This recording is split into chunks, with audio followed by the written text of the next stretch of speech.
Vous vous souvenez du scandale Betaram? Après cette affaire, François Bayrou est de nouveau sous le feu des projecteurs, cette fois à cause d'un autre dossier tout aussi scandaleux, celui du collège Saint-Jean de Pélussin. La commission d'enquête parlementaire sur les violences scolaires créée après le scandale Betaram dévoile un rapport accablant.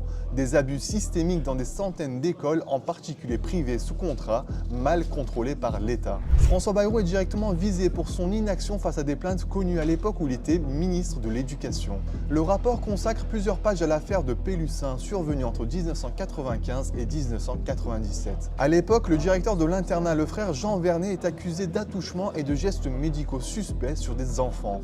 Il sera condamné à 30 mois de prison. Mais Vernet n'était pas le seul.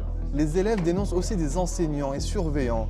Coups, humiliations racistes, tympans percés, aucun n'est suspendu. Pire, un surveillant mis en cause est même le référent de la cellule d'écoute pour les enfants. 2 enseignantes donnent l'alerte et en informent le rectorat, procureur et François Bayrou lui-même, alors ministre de l'Éducation. Le 23 juin 1996, elles écrivent « Des enfants sont en danger, nous sommes menacés ». Aucune réponse. En janvier 1997, elle s'adresse à Jacques Chirac.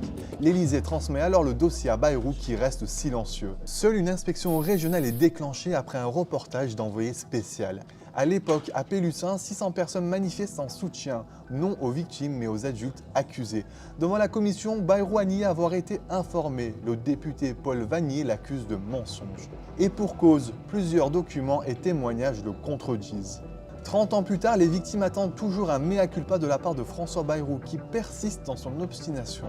Peut-on encore parler d'ignorance ?